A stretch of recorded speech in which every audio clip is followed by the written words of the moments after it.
Hello to the GCN community. My name is Mitch, Gardner, and this video is the 4th episode in the GCN A-Z series. For the letter D, we will be looking at dynamics. Dynamics are an important element of the music. It can provide a track with emotion, tension, and development. So if you're unaware of the impact of dynamics, they could really improve your compositions. So, what are dynamics? It's essentially the loudness of the music, not in a compression way, but in a musical way. How loud the instruments are played, whether it's really quiet, really loud, or moderately loud, for example. In orchestras and general notation, dynamics are used all the time. But what do they do? Here's an example from Paul Ducas's The Sorcerer's Apprentice, so you can see and hear dynamics at work.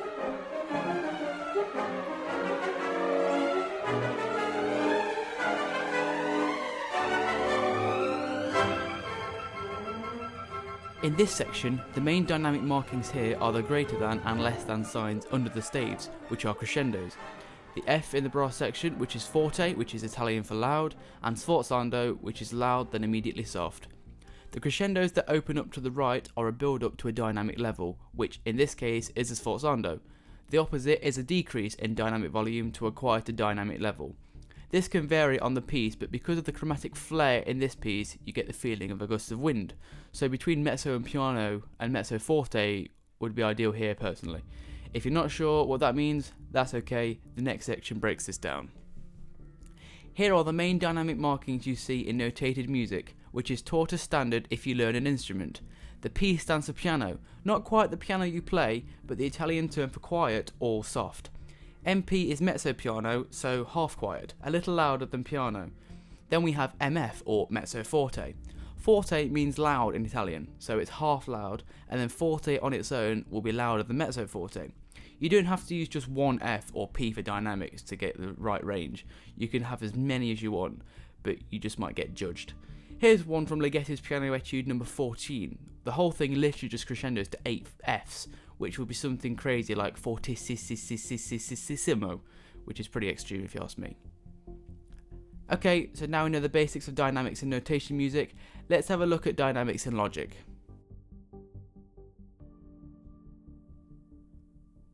Okay, so to look at dynamics today, what I've got is a little mock-up I've done from a cue from Maleficent, the score from James Newton Howard. I'm just looking at a little section of it.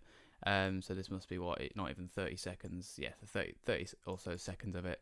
Predominantly going to look at the string section. I've added the choir section just so we get an idea of what the cue sounds like in context, and along with the harp and timpani as well, just to fill a little bit of a gap. I've got a section here at the start. This is with dynamics, and I've also got it without, so we can just hear it, hear what the dynamics are actually providing to the score. Okay, so let's have a listen to it with the dynamics.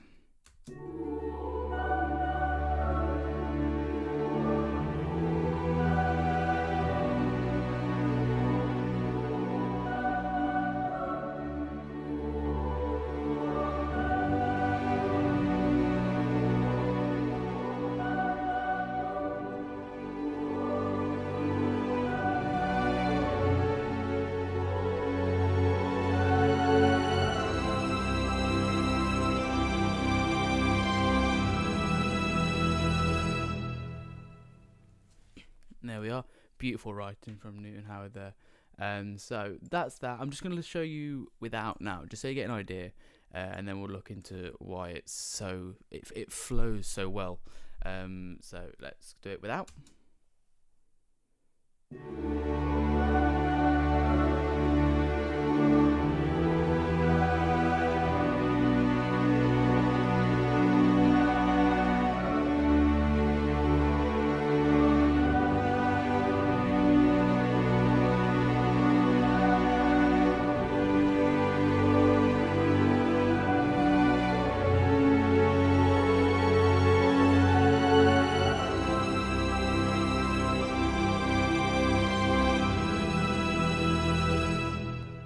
So you can hear in the writing, it still sounds nice, but it just doesn't have that same effect as it did with the dynamics.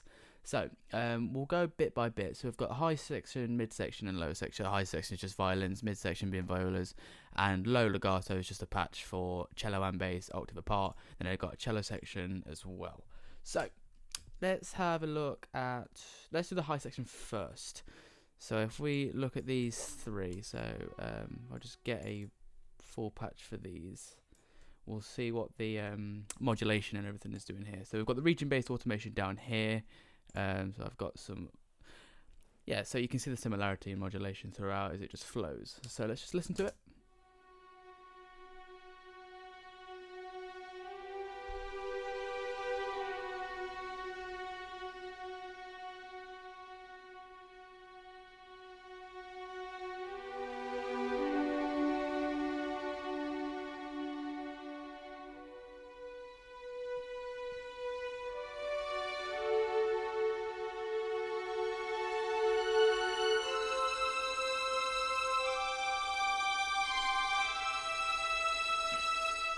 So I'm not going to go too much into about the writing side of it because we'll look at the dynamics, but you can see the sort of dense orchestration here, you know, and then it comes out with this beautiful melody that comes out at the next section in these bars 13 to the end.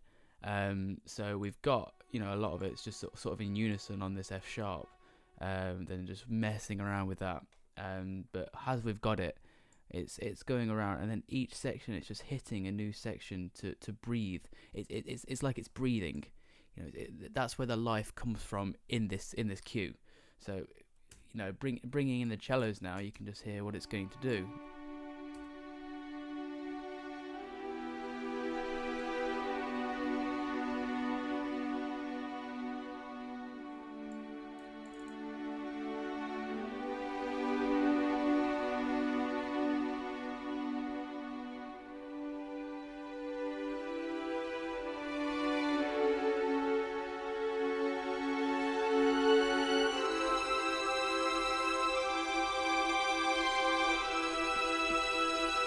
So I just realised before I played that part I said cellos, I meant violas. Totally meant violas anyway. Anyway, so that's the viola part. So I said it right this time. This, as you can see with the modulation, is very similar to the string sections for the violins. So this, the main reason for this would be to keep it breathing together. If we had the, let's say, because we've got the violins and violas playing this bit, you know, breathing together. If we had the, let's just put it on here. So if we had the violas breathing here and then coming down when it breathes in when it breathes out, sorry, for the violins, it would be very mixed. You know, there wouldn't be a consistency. There wouldn't have as much life to it because there's always something going on. When we've got the violas at the start here playing and then they're dying away, next thing comes in is the violins. And it's like, you know, what do you want it to listen to? And it'll be too much of a contrast. So having them breathe together just gives the whole section life. You know, it's breathing. I always use that word breathing because it literally is breathing in and out. You know, we're going from mezzo piano here, I'd say, to sort of mezzo forte, especially at the end for forte, and all that's doing is just, you know, it's just breathing in and out. Simple as that. So let's just look at the cello line now. So I've not done region-based automation for this because it's the Contact Factory on this one, but it gives the same feeling.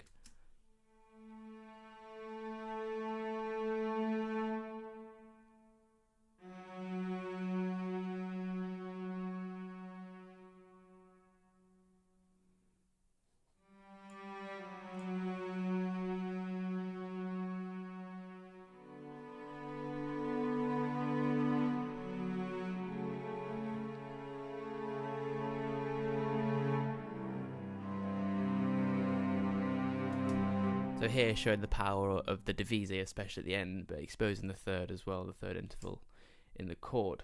So bringing that into perspective and into context with the rest of it, you can just hear, especially that first note, you know, that first chord, it's just springing into life. It's just slowly coming in. It's not attacking you. It's not, you know, it's not in your face. It's just coming at you very slowly, you know, and you just accept it. And that's part of this cue.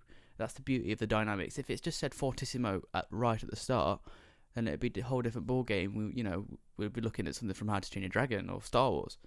But let's just have a look at the cello now in context with the bass as well, with the divisi.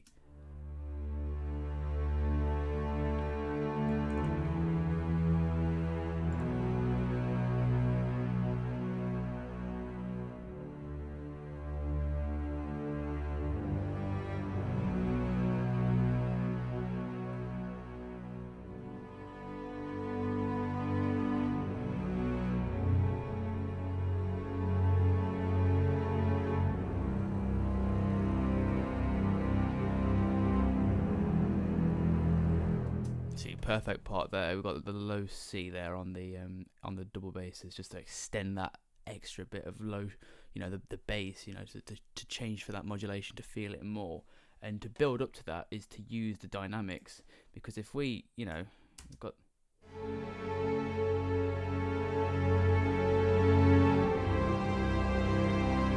that chord is nowhere near in the key signature that we should be in, but it's such a shock because we're building up to it by the use of dynamics.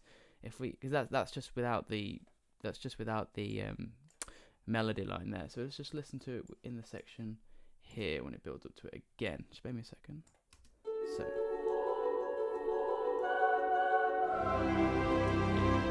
sorry, let's go.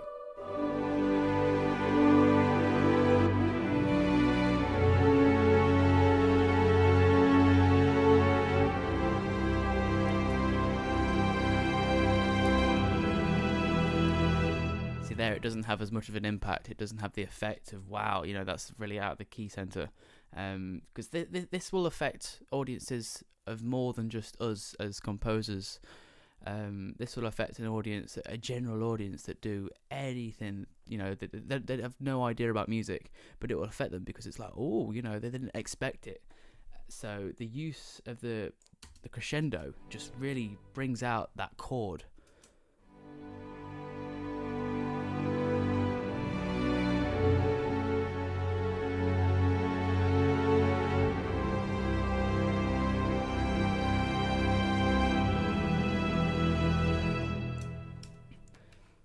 So there we go. And then another thing I'll just mention with the choir, I didn't really mock this up to show the choir, but another thing to mention for the choir would be, especially in our orchestration style, is think about the phonetics that they're going to pronounce.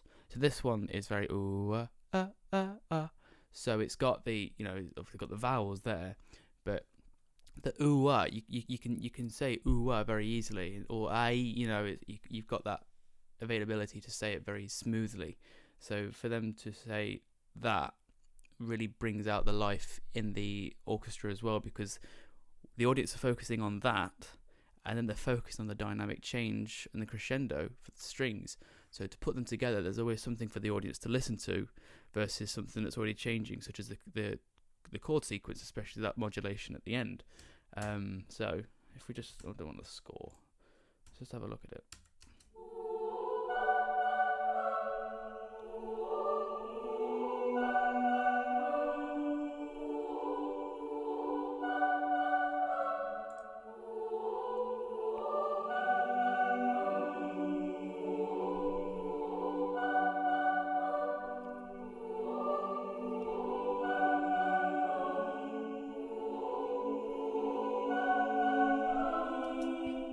See that last bit there, you don't expect that last key signature change, because it's got the similarity. Everyone's like, you're getting comfortable, you're like, oh, I could get used to this, and all of a sudden, bam, no, new key signature.